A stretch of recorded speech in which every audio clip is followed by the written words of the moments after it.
How much do you need? Second rise. Huh? Sorry?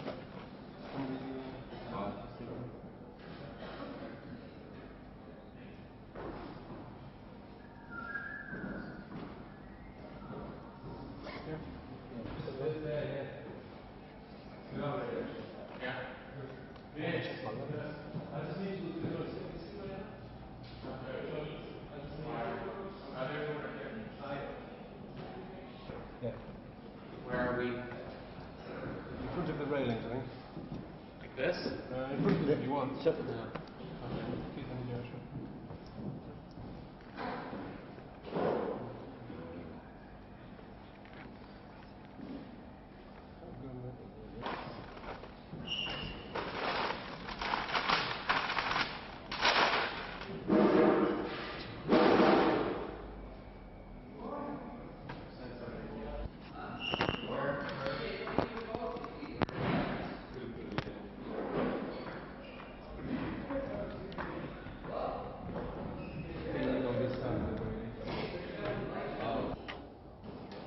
Okay. Wants to do a sound check? Okay, can you just identify from this end, if you would? Hello. You are on... Yeah? You know roughly Yep. where you started? Hello. And I'm up here, yeah? Yep. Okay, do you know where you started? What do you mean? Which... It's just No, wide random. to start with, Everyone, all yeah. the way. Okay. Okay. Okay, we're away. Rolling? Yep. Alright then, so welcome on the show first. Hi, thank you. Coming to Europe, is there any sense of excitement for a band like you? Yeah, I mean, the first time we came to Europe in the fall, there was no excitement about our band at all, and now there seems... You're gonna have to... Can we do that? Marco! Okay. Let's just do this, Marco. Yeah.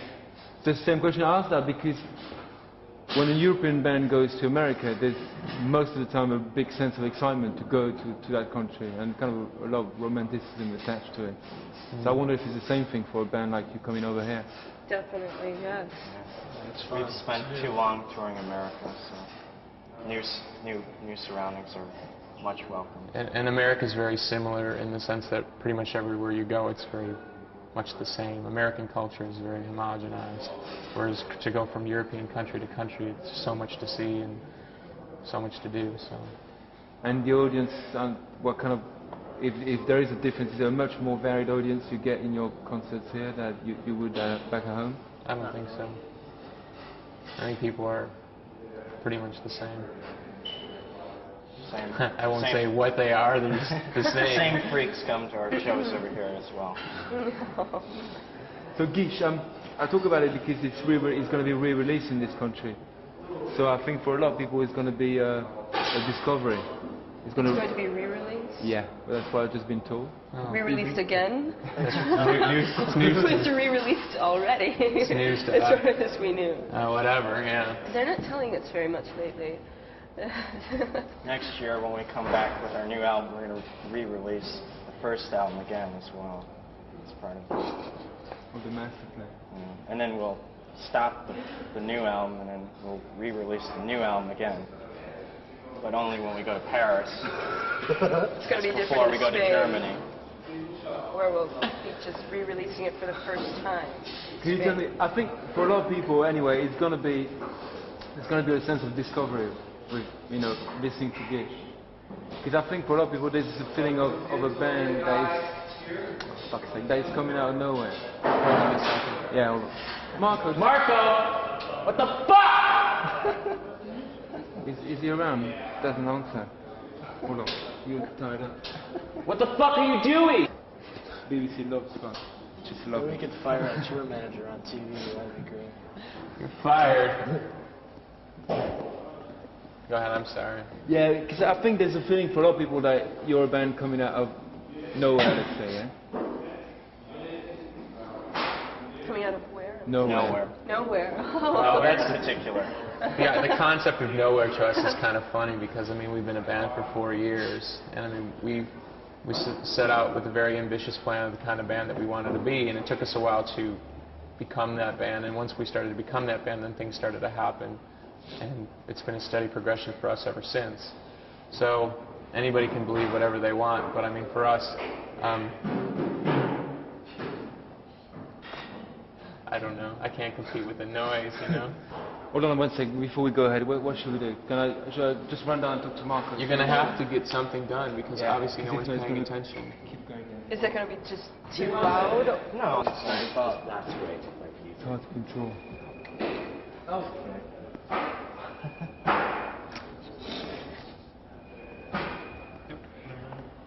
Yeah, and the Beaupre. And the Beaupre, that's the name song on the heart. That's a piece of jewelry. It's a picture, a photograph of a piece of jewelry, and that's written on there already. It's like a name.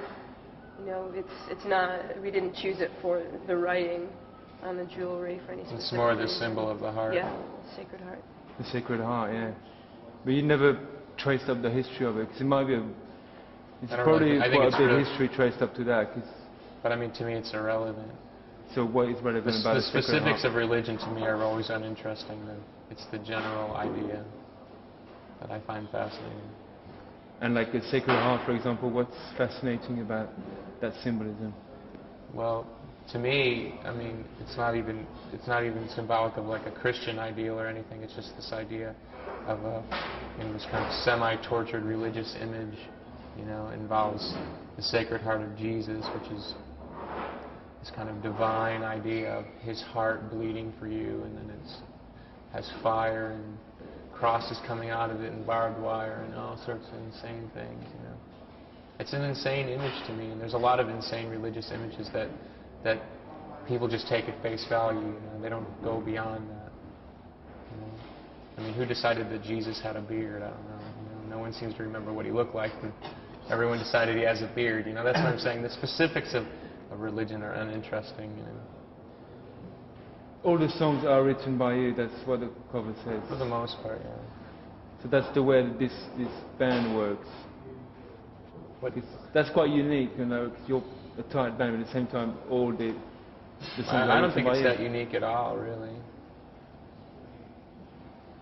But you're the one that set up the kind of the plan of the band and the way the band should, what the band should And do. I mean, we're trying to move beyond this one person idea, you know.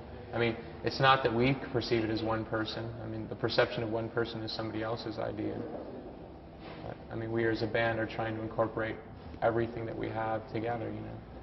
I mean, you say it's different, but literally every interview we do, they ask how come she sings one of the songs. They can't accept the idea that more than one person sings a song, and they question why she sings the song, but yet it's hard to understand why one person would write the music. You know what I mean? It's all outside perception. People are reading a lot into that, too much into that. Sometimes Billy will bring in a song that'll be finished. Sometimes James will bring in a song that it will be finished. You know, James might be singing on the next album. Who knows? He might be singing lead vocals. I mean, sometimes we come up with something during practice and we jam it out. And usually Billy is the one who does the arrangement, the final arrangement of the music. The last album is 95% his music, but I think we're kind of gradually moving away from that.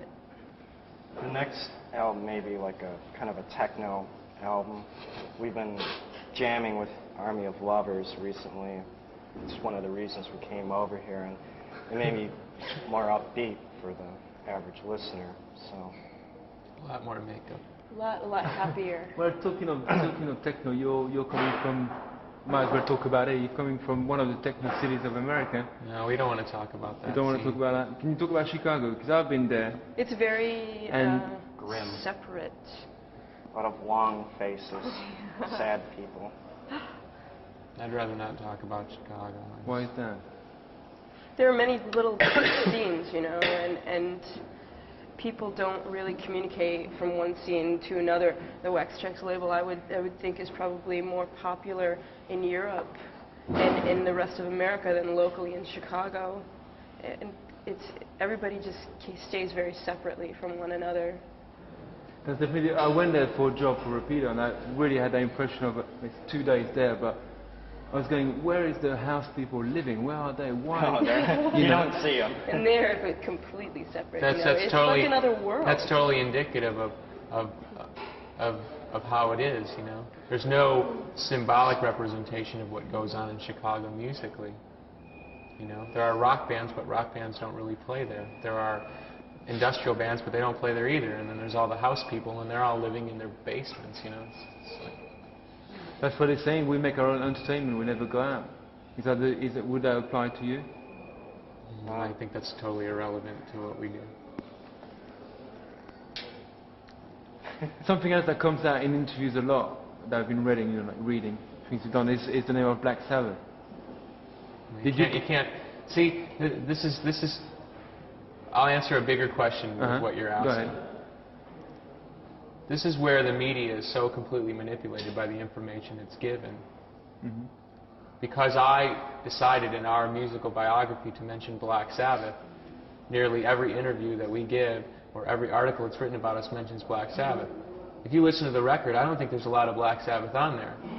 That is one of see, probably thousands of influential kinds of music. So that's, to me, that's the point where the media is completely manipulated by information. Uh-huh. You know? And we're being put in the position where we have to manipulate our own information that we give out because we're becoming victims of our own honesty. But you know, I understand. But when it's written in the biography, then people will stop on it because that's the first image this you is get. the difference. But when someone reads a musical article of someone's opinion, they take that on the value that that's the person's informed opinion. Like, that's all there is, and there's nothing beyond that. They ask us for a couple influences. We listen to so many different types of music. We just say what comes off the top of our head. You know, it's not like that's the only thing we ever listen to. The point I'm trying to make is that people who are representing themselves as informed people of the world aren't. They're manipulated by information, and all they're doing is further continuing on the lack of information. It's really distressing to me how the media is really an abusive, you know, source of information. It is by nature, yeah. I mean, we're just finding that out over time, and having to go through the same initial grind of press in Europe that we already had gone through in America like 5-6 months ago. We're running into exactly the same things, the exact same stupid questions. Not to say that you're asking stupid questions, but... No, but you say what you want anyway. No. I'll tell you what, I think a lot of people stop. I don't know about America because I'm not there. I'll tell you why people stopped on Black Sabbath here. Maybe because it's convenient, but also because it used to be a dirty word. Those kind of bands, you wouldn't mention them before in the press or anything. Or up to like very recently. You want to hear another dirty word? We like disco. Saturday Night Fever. Yeah. And sometimes we can be found listening to folk music. Well, that's the way it goes. That's the difference, because in England, disco is not a dirty word. That's it's quite like a cool the word. Well, disco was a dirty word, so... It still is in America.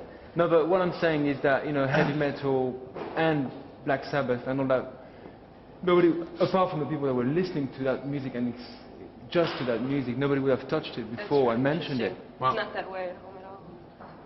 what people are going to have to accept about the bands of the 90s is that bands are not going to fall into little categories anymore of heavy metal band, rock band, alternative band. It's just not going to happen anymore. You know, we all have MTV now. We all hear the same collective consciousness of music. I mean, we all hear Public Enemy. In some weird, twisted way, Public Enemy influences everyone's music now, as does whatever else is on the radio or MTV. We have to, people have to accept that this is the new movement of music. The new movement is not about categorization and putting people in boxes. It's about breaking down all those. I'm not like some 60s trumpeter like this is the newest thing in music. I'm just saying that there's a hybrid going on that people are just going to have to accept. It would help a lot if the record companies would accept that, because they keep struggling so desperately to market bands towards one group of people or another, and it's just not working, you know. Is it different now that you've been on both, so obviously you've been here, you think it is different here? Because for me it's a very that very business attitude is more American than it is European. That way of categorizing music is definitely more of an American thing. And you know, the radio station back home, they only play this, that, and nothing else. It's a lot different. There are a lot more people here who listen to, you know, rap, for instance. And for instance, we had this concert bill, the Sisters of Mercy, and was it Public Enemy? And it flopped. It completely flopped because Nobody understood it. Yeah, people listen to, I mean, death rock people who listen to Sisters of Mercy they just will not, you know, listen to Public Enemy. And I remember reading an interview with the Sisters of Mercy people talking about how a bill like that in Europe is not uncommon, really. Is not nearly as uncommon anyway as it is at home, but that tour failed completely. The thing that I like so much about Europe is the fact that you still have a singles system where bands are still releasing singles and EPs and there's still interest in that. In America, that doesn't really happen anymore. And the thing about that is by having a system where you still have bands releasing singles and you have a weekly press, there's much more excitement that's involved with the release of new records and new songs as opposed to albums. And what you have in America now is you have bands releasing albums only every 2 years because it's just not worth putting out product because the record companies have to shove the albums down people's throats so much. Instead of having a band be a continual source of excitement, a band has to pick its spots, you know. Where in Europe, I think bands can kind of maintain an interest with the fans that they have. I think it's changing because in the States, I don't know if it's true that now the chart system is going to be based on sales, not on network, not on radios anymore. But we're talking about singles, right? But See, that probably will change a lot because it's going to be a lot more direct. I mean, there is still like a top 100 singles chart in America, but people do not go out and buy singles anymore. They go out and buy an album. So all the mentality in America is rooted towards selling albums. I tell you something that's changed recently in this part of the world is that people that were listening strictly to dance music last year, strictly, now listen to Nirvana. And that's not a hype, that's a fact. I don't think it's just dance people. It's like, you know, jocks and preppies and yuppies. And I think it's kind of part of the trend, you know. Somebody was telling me yesterday how the music magazines have avoided really paying attention to grunge rock, and they were saying they think next year it's going to be industrial music, and you know, and I think that a lot of people listening to dance music, that's what's been in the papers for so long. That is, I think, Europe's main access to music. Well, it made life very difficult for a lot of rock bands. Their head turned around. They didn't know how to write music anymore because that influence came so strong. All the bass kind of shifted. So that's why a lot of bands were really in England were really suddenly couldn't write music anymore. well, that's typical of the transient nature of bands who are more worried about keeping up with the times than they are about writing music that people are going to listen to 10 or 20 or 30 or 50 years from now. You know? People have lost their objectivity. They're so worried about getting on the front of a melody maker today that they're willing to not have a band 2 years from now. They'll sell their souls, you know, for today's dollar and today's attention. You know, we don't find that very admirable. You know. Talking about selling, you know, I'd like to talk about it. I don't know what you think of it. It's what somebody called the rock gold rush in America. That is happening for the moment. Have you witnessed it? I'm not sure I understand. I don't think there is a rock gold rush. I think there's a complete lack of good American rock bands. I think there's good American rock bands that are now getting attention, like Nirvana. But beyond, like, you know, the top 5 American rock bands, there's no one behind that. There's a complete absence of music because, kind of what you just said, there's like the zenith of American rock. It's all regurgitation. No one knows where to go. Where do you go from there? It seems like it's all been done and redone. So maybe it's a business thing, like, you know, the business, because it's not just Nirvana becoming bigger, it's just they're selling loads of records, which for the industry is what matters. And I heard that, I know the A&Rs are scouring the country to get the next Nirvana. Yeah, but they should have been doing it 2 years ago. That just shows that they didn't know what the fuck they were doing in the first place. Is it what you... it's first-hand information coming from you. These people like Sub Pop, for example, are being besieged now by people, you know, wanting... Sub Pop is dead. In America, it's really... Sub Pop is I completely don't know, maybe dead. revived a little bit by the success of Nirvana, but for the past year and a half or so, they've, you know, almost gone bankrupt, and in the America, only they're people almost who talk about it are the sorry. Europeans. It's going. In America, they're almost a bad word now. Because they didn't pay any of their bands. All the bands that we know on Sub Pop never got paid, were lied to. We never got paid. We never got paid. Isn't it the nature of the underground? Yeah. They don't have enough money. I mean, It seems like it's going to work again like always, that it's a fish, kind of like a pool, like a fish tank, Oh, absolutely. where the majors can just go and fish up. And that's why I call it the gold rush, the But, kind of rock gold rush. what I'm saying is the fish are already out of the tank. Yeah. It's the bands that are going to succeed in the next 5 years, I think, have already been signed. All the bands that you know as sub-pop bands aren't sub-pop bands any longer. They've all moved on to major labels. So to sum it up, has life changed for you since Nirvana sold more than 1 million albums in America? Except for the Nirvana comparisons, which we think are totally ridiculous. No. Yeah, we never ever got compared to Nirvana Never. before Nevermind came out. Now we're getting compared to Nirvana. And we're even having people ask us, why did you worked with your producer because Nirvana did. But people don't know that we actually recorded our album before Nirvana did their album, you know, so it's also silly, you know. I heard somebody say something the other day that really made sense to me, and I'm paraphrasing what someone said. But the fact that, like, it's this idea of competition. It's like people on the outside trying to pit bands like they're in a race against time. And to be totally honest, I don't think bands sit around and think of it like a race. They're not racing against each other. The race is against yourselves. You know? I think it's really unfair to always compare bands and put bands in categories and stuff. People have to get beyond that and look at a band and just say, does this band do anything for me? There should be room in your heart for more than one band or 5 bands. Someone along that line, and someone in fact said to me last fall, gee, it's really a shame that the Nirvana record came out because it's really overshadowing your record. And we really like them a lot as a band and as people, and I don't like to hear that kind of comment at all. And I frankly don't think, I think that it really does well for our sales.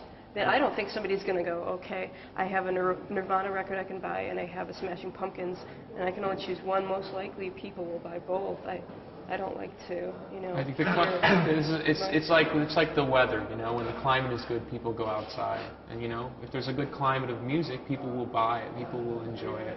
They won't stop at 1 album or 2. And most people I talk to are completely, desperately hungry for good music. They're so bored and so jaded and so tired of the same thing over and over and over again. Do you think, you're talking about heart and what it does, what music does to you and to your heart or your soul or whatever you want to call that. Do you think the fact that you're getting a wider audience is going to change people's mind because of what you're saying? That is not what people were used to saying rock for a lot. Do you think it's going to affect the consciousness of a lot of music listeners? I don't think we as a single entity will affect people, but I think there's a general movement that will affect people. What is it, like more directly emotional? I'd say honest would be the key word. I mean, a complete loss of rock pretension, hopefully.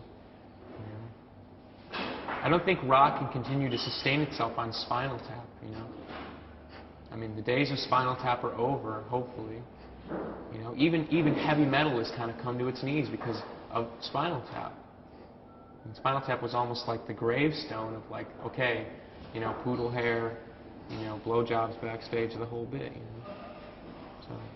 But at the same time, to mention the name again, because I spoke to them about a month ago in Nirvana when they were in this country, the amount of pressure on the band and on each member is incredible. And if the tour was there, I mean, it was really difficult to speak to them. And they were very nice guys, but just because of the sheer weight of the pressure. So that's changing your life. You can't deny that. Oh, are you saying if we were in the same position? Yeah, because you. Oh, absolutely, absolutely.